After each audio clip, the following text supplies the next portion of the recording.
I'm sitting with the CEO and chairman from CID.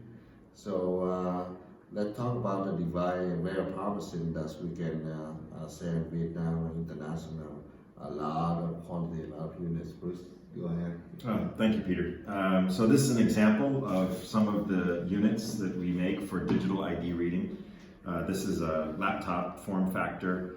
It has a FBI certified fingerprint reader on board that can be changed out for different sizes. It's got a contact and contactless card reader.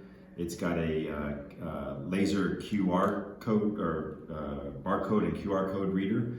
It's got a passport reader. Both reads the MRZ section of the passport, but also reads the chip that's embedded in the passport cover.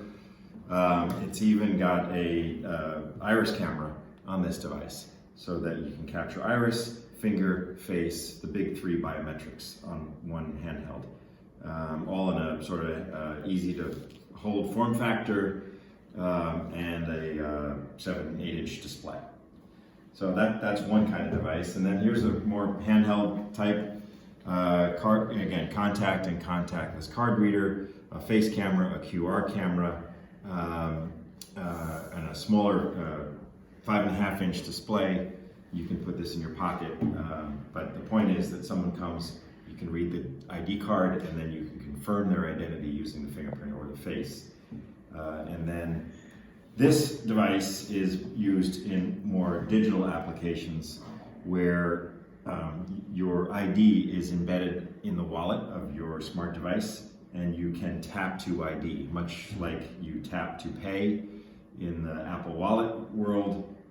You can now tap to ID. So it also has a barcode, QR code reader, so that you can scan your device. That unlocks the chip. You tap it to the reader, and your phone will say that this entity or agency would like to be able to read your ID. Would you like to share that with them? You click the button and you say yes, and then now your digital ID is transferred over.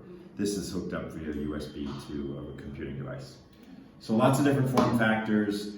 The thing that's important to know, though, is that none of these by themselves are the whole solution. The whole solution is the software ecosystem that ties it all together so that you can manage devices that are out in the world, in the field. You can keep track of them, you can push software updates to them, you can see what they've been doing, how many ID cards have they read, how many fingerprints or face images have they captured. Would you like to push the next version of the operating system or the applications to the device? Okay, so Bruce, what is this device so for what industry? Banking, TSA, police? It is for all of those things, Yeah. depending upon the applications that are running on the device. I see. Law enforcement, public safety is a big aspect of This ID. is for the secret government too. Yeah, Okay.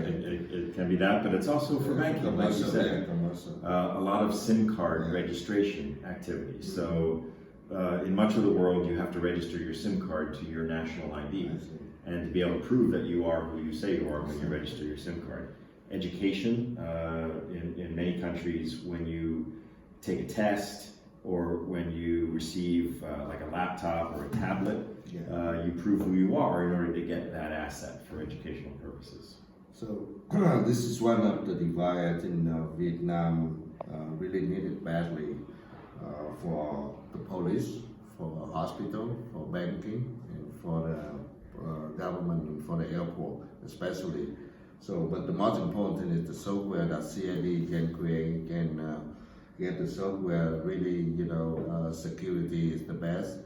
So, however, this going to be built in Vietnam especially, and CID and us is looking for a serious investor and us who want to jump in the very first stage, and it can make a multi-million USD dollars later on in the future. But however, this is just a little introduction about CID CEO and chairman. Hopefully this video will work for you guys well.